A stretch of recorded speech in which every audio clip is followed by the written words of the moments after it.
Thank you for taking a few minutes to listen in to this update and for me to have the opportunity to share some from my heart about the needs of compassion and hope.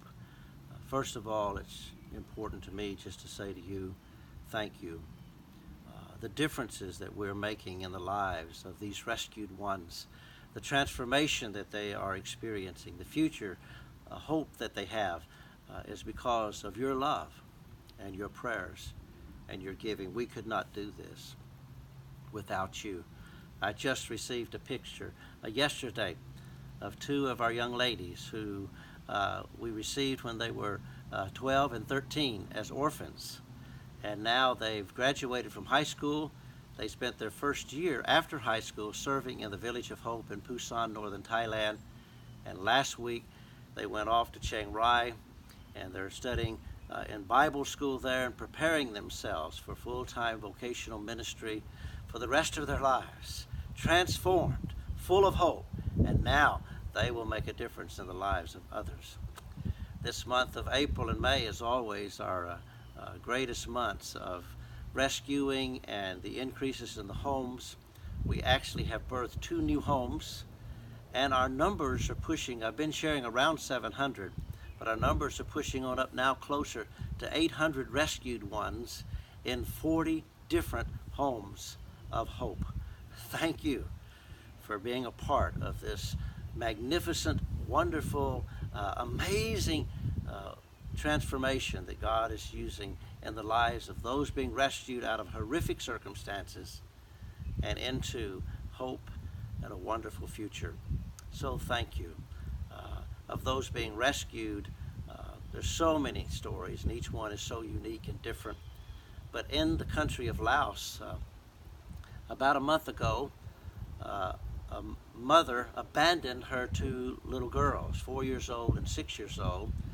And a part of that was because the father was beating her and he was an alcoholic.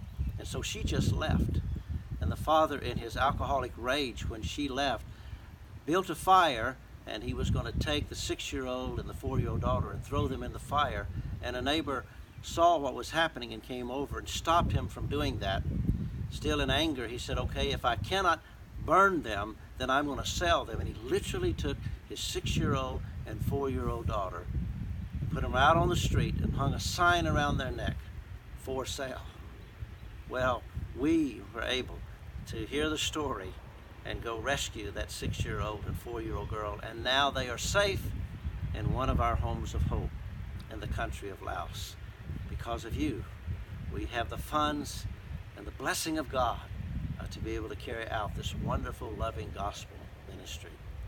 I hope you'll take time to read the email that's been written by myself and our team, along with feeding these kids and caring for them and educating them and helping them with their medical needs and all of their personal needs and development, which is always our highest priority when it comes to funding the care of the least of these.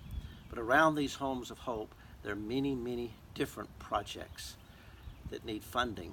And God has put it upon our hearts to write this email containing 15 different projects at different money values. I would ask you to read through that. For example, in one of our homes of hope, many of you have heard the story of Ning with her 7 young girls in her home. Their car has basically died, and she's been without a vehicle now for almost 8 weeks. On a motorcycle every morning, she's taking 7 girls 2 different directions. She sent me a picture recently of her and 4 girls on a motorcycle, and I said, oh, this can't be this way, taking them to school. We've got to help her to be able to get a new vehicle. One of the projects on the list that you'll read is that project.